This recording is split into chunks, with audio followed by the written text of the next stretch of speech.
Sanibona, ivideo cishe yesibili le esiyenzayo.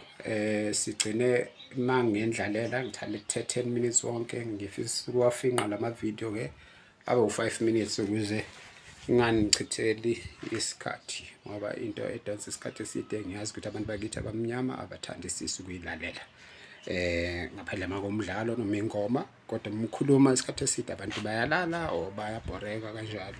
So ngizozama ukwafinqa ukuze umlayeza ufike use-fresh, abantu basesengqondweni zabo bengakhathele. Bongani wakamiya ngihlala eSinawale naseThekwini, singaba seBergville, ngasemazizini ngaphansi kwesizwe samaZulu. Alright, now thina ke siza la ku-Table of Nations oku-Genesis chapter 10. So ngizocela ukumixa vele isiZulu nesingisi ngenxa yezimo ke engikhulele kuzo ngomZulu, futhi ufunde isiSuthu esikoleni, kodwa ngiyakwazi ukufunda isiZulu ngingakhathazeki. Kepha-ke ngenxa yokuthi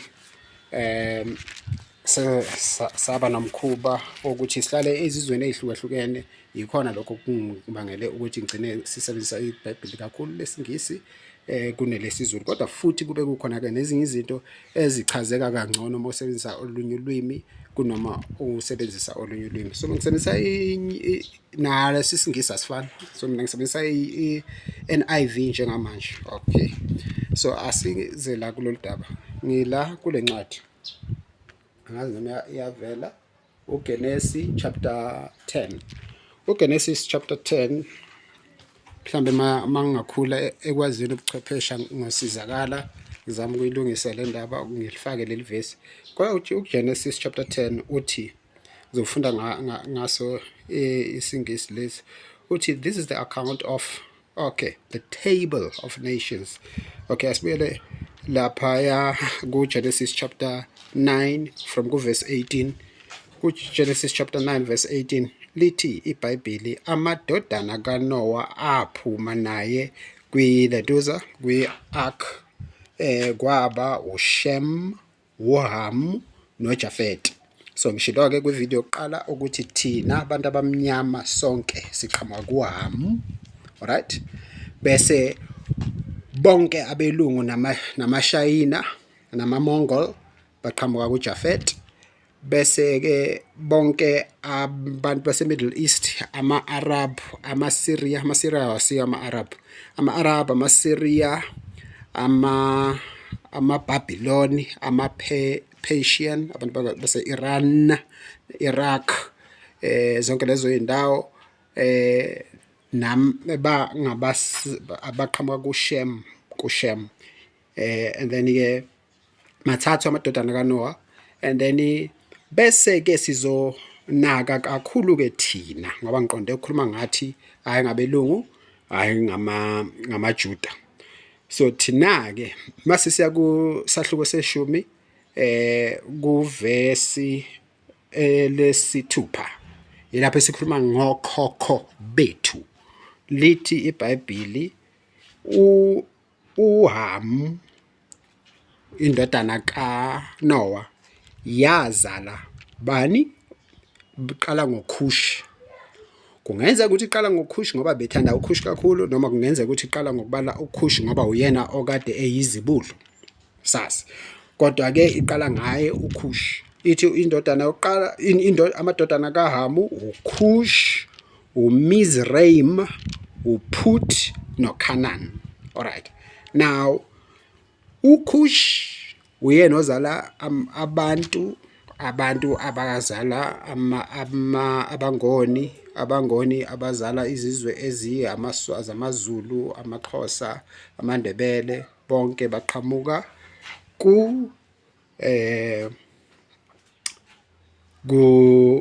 kuKhushi.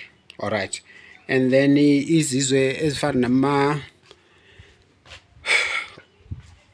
nabantu baseTopia, abantu baseKenya, obuningi babo labantu abangathi bade basacile ngaphandle baseSudan abakithi, kodwa laba baseKenya la e-East Africa, labo bazalwa ubani,